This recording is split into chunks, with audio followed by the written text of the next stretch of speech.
tomorrow. But yeah, it feels good. It means less time just hanging about the hotel, and yeah, I'm feeling good. And hanging about the hotel, you might run into your opponent. Have you seen him yet? Yeah, I've seen them, but I don't mind that. I actually like seeing them before. I'd rather see them, and because I mean I'm feeling good and confident for this fight. So. Yeah. So we just had him in here.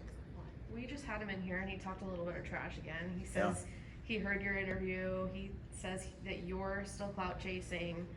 He says he's better looking, and he says you have bad knees. Wondering if you could comment on that. My knees are actually great, so I don't know if it's on camera, but look how good my knees look. My knees are usually, if you looked at my knees, they're not as thin as that, and I've not got the quads like that either. So yeah, my knees are actually good. They're the best they've been in a while, but I didn't understand why he keeps saying clout chasing. He's got 10,000 followers on social media.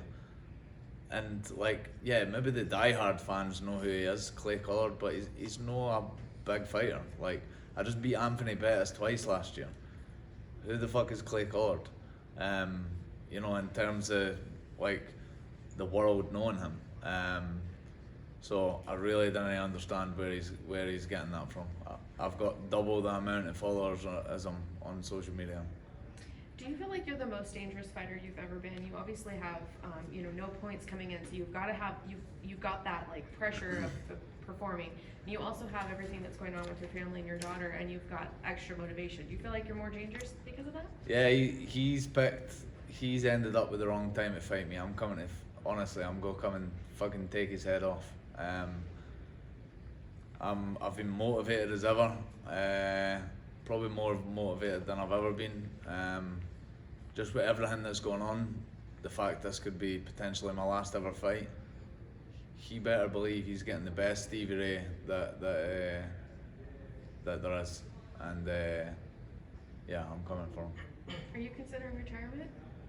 Yeah, I mean I think this is my last year of fighting. So, I mean, obviously I'm hoping to qualify for the playoffs and keep fighting, but.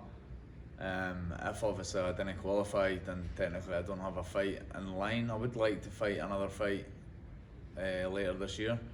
I'd like to get on one of the UK cards. The Dublin card is like one that I would like to get on.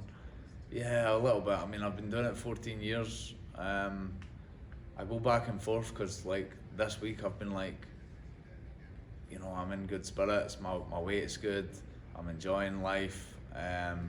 But it's all the downsides to it, it's having to, especially the tournaments, back-to-back fights.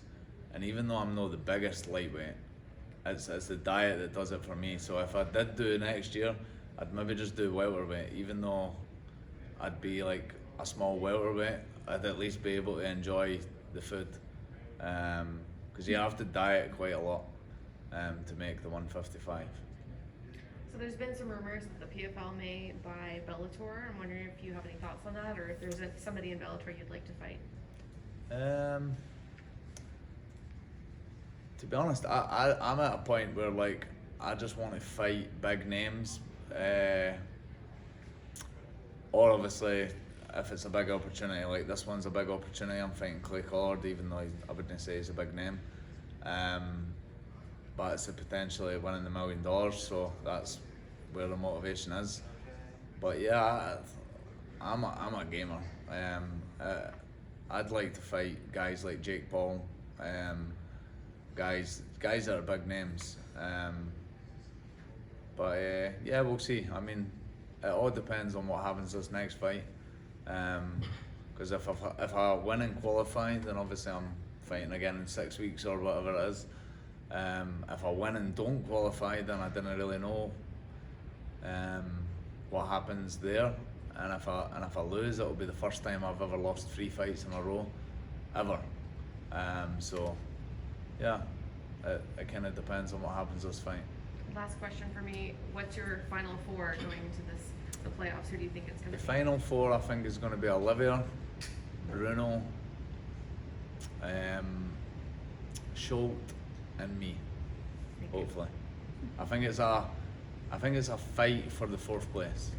I'm hoping Schultz beats Manfield, I think Bruno's going to beat Martinez. I think Olivier will win his fight. I think Burgos will beat Nishikawa. And is that it? There's one more? There's one more, but I can't remember. And then I'm obviously hoping to beat Clay. Thank you. Right here, Maddie with Fight Bananas. How you doing? Yeah, I'm good. How are you?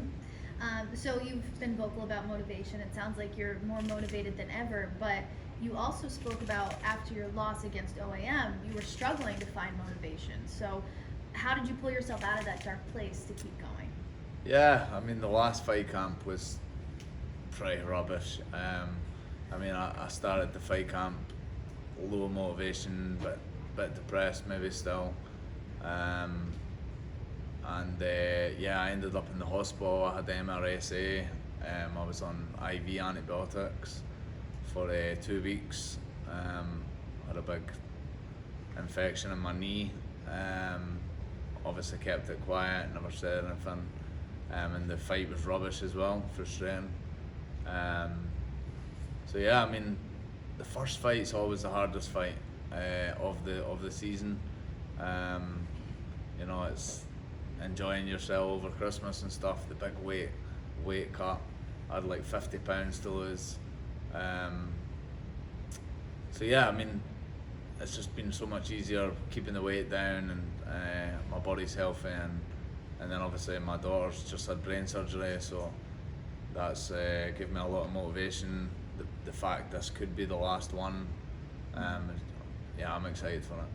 Yeah, you were just talking about, potential retirement, and for you, is that more of a mental reason or a physical reason? It's more of a physical reason, probably. A bit of both.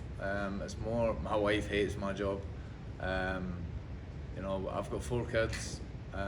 With this season, back-to-back fights, you're pretty much on fight camp the whole year.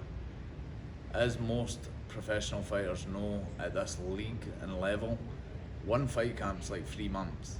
So if you're fighting 4 times in a year, that's 12 months. That's the whole 12 months you're on fight camp. There's not a lot of time for anything else in life. Yeah, it's tough. It's tough to enjoy your life. So yeah, I mean, it just kind of depends on what happens, but I think maybe just even a break from it whenever, if I don't qualify, or if I do qualify and I win the whole thing, we'll see. I maybe just need a break to see if that is it forever, but yeah. Last one for me. You've been very vocal about what's going on with your daughter Mila. She had a very busy 3 weeks with a lot of surgeries. Any updates on how she's doing? Yeah, so she's doing well. She had the first surgery. They took a golf ball size of her brain.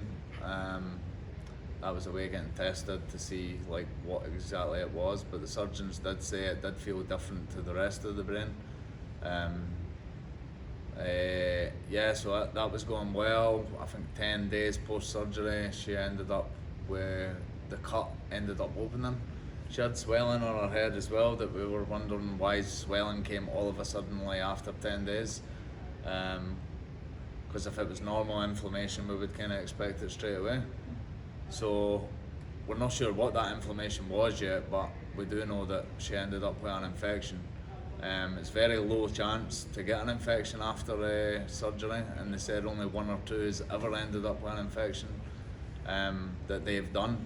And Mila obviously is one of the ones that ended up with it. So they done a partial surgery where they basically cleaned the part that had opened a little bit and cleaned that part, re-stitched it, and that was that. Then I think a couple of days after it, another person had seen it, that's to do with all the surgeons and stuff, and said we were told she was getting surgery that day. It was a little bit of a scare. Emergency surgery, the whole thing got opened again, cleaned out. They wanted to check if the bone was infected, so the part of the skull that they had took away. They said if that was infected, they would have to remove that and they would have to put a titanium plate in. but they weren't able to tell if it was infected or not. They said that wouldn't show until about 4 or 5 weeks post-surgery. So she's on IV antibiotics for 2 weeks. But Myla herself has been absolutely fine. You wouldn't even think she's had surgery. So that's been kind of the good part of it all. The fact that she's actually just well. It'd be so much harder to deal with if she was actually unwell and struggling. But yeah, she's been great. And that's what gives me the motivation as well. It's like, it doesn't matter how hard this fight is. It's not as hard as the fight she's had to do. So yeah. Thank you for sharing. Thank you. Over here far left. Hi, our thoughts and prayers go out to you and your family first and foremost.